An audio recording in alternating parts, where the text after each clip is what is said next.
Une famille béninoise résidant en France depuis plusieurs années a effectué une visite au centre agroécologique de la poivrière d'Aïta du docteur chirurgien ORL Mamoudou Afolabi Alao ce samedi 21 septembre 2024 afin de découvrir la plus grande plantation poivrière du Bénin. Une grande plantation poivrière de plusieurs hectares et qui se situe à Aïta dans la commune de Sakété. En fait, je suis dans un groupe WhatsApp avec le docteur Alao Afolabi Mamoudou.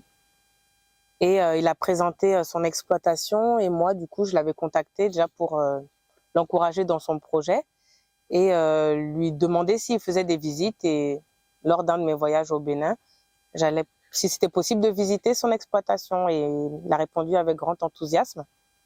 Et du coup, quand je suis arrivée, je l'ai contacté et il m'a dit que c'était tout à fait possible pour ce jour. Je suis venue aujourd'hui pour découvrir la plantation de poivre de la commune de Sakété, du docteur Alao. C'était une belle découverte. Voilà, moi, j'aime cuisiner avec du poivre, mais je ne savais pas tout le travail qu'il y avait derrière. Je ne savais pas que ça se produisait non plus précisément ici au Bénin. Donc, j'ai découvert beaucoup de choses, qu'il fallait un arbre porteur, qu'il fallait de l'ombre, chose que je ne savais pas. Donc, j'ai découvert les arbres porteurs, donc il y a l'hysope africain et le sablier. Voilà. Bon, je savais déjà que le poivre était vert et que ça finissait par être rouge. Jaune, je ne savais pas, mais rouge, je savais. Ça, c'est parce que j'avais déjà vu une plantation de poivre en Afrique de l'Est. Je suis venu aujourd'hui à, précisément, disons, Sakété pour visiter le champ du poivre. J'ai vu des choses que je n'avais pas vues depuis mon enfance jusqu'à ce jour. Moi, j'étais un peu étonné. C'est ça que je suis venu visiter pour voir comment la nature d'ici était. Je connaissais le poivre, mais je ne savais pas que ça se cultivait. Au Bénin, précisément au Bénin, je pensais que c'était des produits d'exportation. Mais aujourd'hui, j'étais étonné de voir ça qu'on cultivait le poivre dans mon pays. Je n'étais pas au courant, mais aujourd'hui, je suis content parce que le Bénin, il dispose de grandes richesses comme le poivre. Et je suis venu dans une plantation de poivre qui est d'ailleurs la plus grande du Bénin, je pense. J'ai appris beaucoup de choses que je ne savais pas. Par exemple, que le poivre avait besoin d'un arbre pour s'appuyer dessus. Parce que sans cet arbre, il ne pourra pas pousser. Il crée des lianes autour de cet arbre. Par exemple, le sablier. Le sablier, il crée des lianes et sur ce sablier-là, pour pousser et donner du poivre. Estelle Nongbodé, très heureuse de cette visite découverte, apprécie le travail bien organisé qui a été fait. Déjà la taille de l'exploitation, parce que bon, moi j'ai du mal un peu avec les distances, donc c'est une très grande exploitation. Comment expliquer? La façon dont c'est organisé, c'est-à-dire que les arbres sont très bien alignés.